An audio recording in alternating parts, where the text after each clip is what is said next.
So in the middle of the entire California gubernatorial recall, which we covered yesterday and already earlier today on the show, an insane bombshell story dropped on the basis of a forthcoming book from journalists Bob Woodward and Robert Costa, where there are a number of disturbing and dystopian claims and stories that are made and told. And we have to start with what may be the craziest one, which is that General Mark Milley was so afraid that in the aftermath of losing to Joe Biden, Donald Trump would launch nuclear weapons, that Milley had to assure China Trump's not completely out of control. And Milley even having an emergency meeting with other top military brass to try to figure out a way of, if Trump tried to do this, can we actually stop him from doing it? And we'll talk about whether this would even really be possible. OK, so let's start with a CNN article reporting on the contents of the book. Listen to this.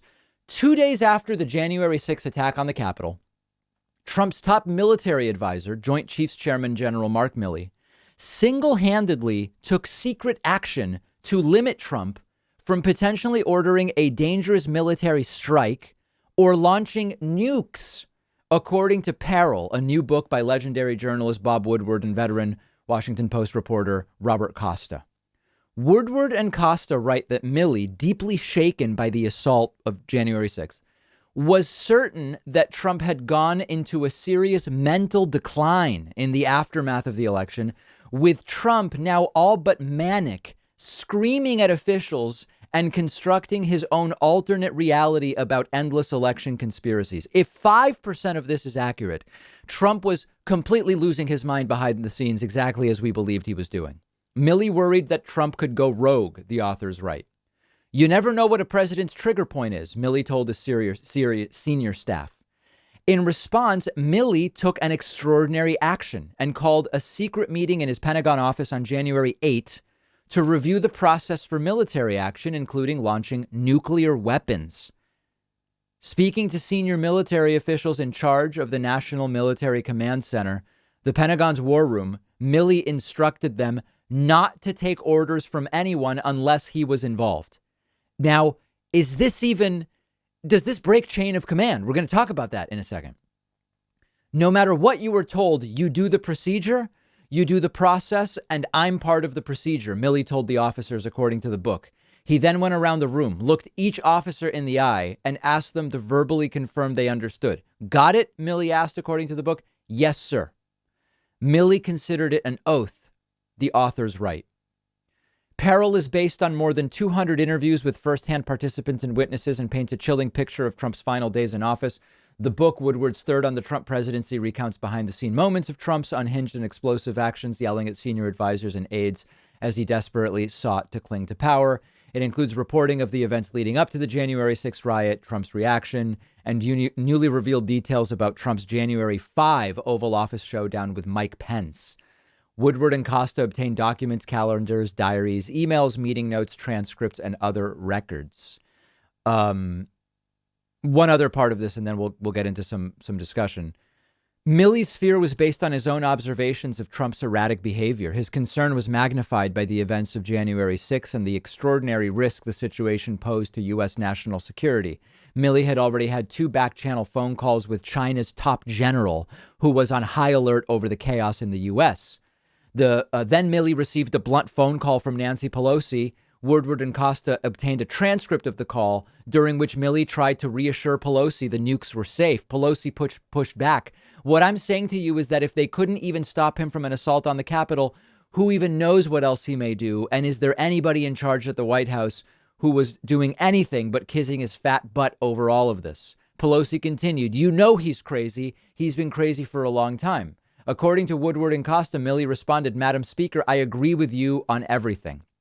And then what maybe is the key revelation here is Milley becoming so afraid of Trump's actions. Milley ended up back channeling with Chinese officials and saying, it's going to be OK. We've got this under control.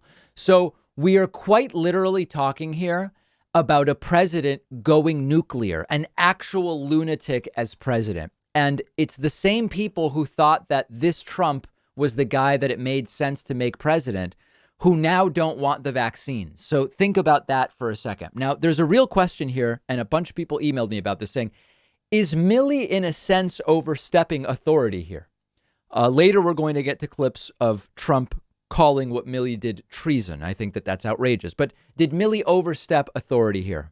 I think the most sort of balanced and sober reaction to this is that ultimately Millie would not have authority over Trump when it comes to nukes and preventing him from launching them. OK, at the end of the day, whatever system Millie puts in place as a chairman of the Joint Chiefs, Trump could fire Millie and then replace him with someone who ultimately will allow Trump to launch nukes.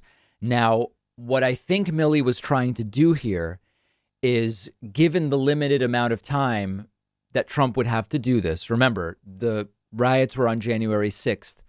Millie's meeting was on January 8th.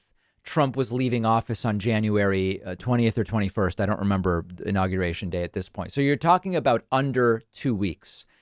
My belief is Millie knows that ultimately Trump can fire him and put some yes person in who will let Trump launch nukes. Ultimately, Trump can get his launch order through.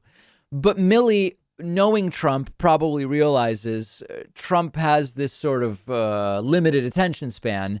And eventually, if it's too difficult to get it done, Trump will look the other way, or his attention will go to some other shiny object. So obviously, at the end of the day, it comes down to, the nuclear silo officers to actually launch missiles.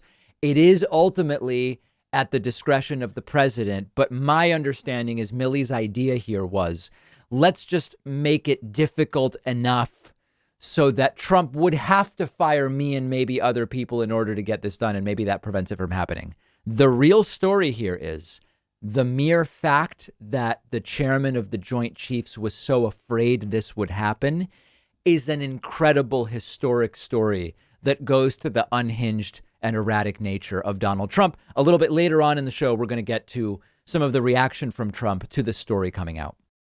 When we're talking about sleep, we always hear about how much sleep people get, but often neglected in the conversation is the quality of that sleep, which is just as important.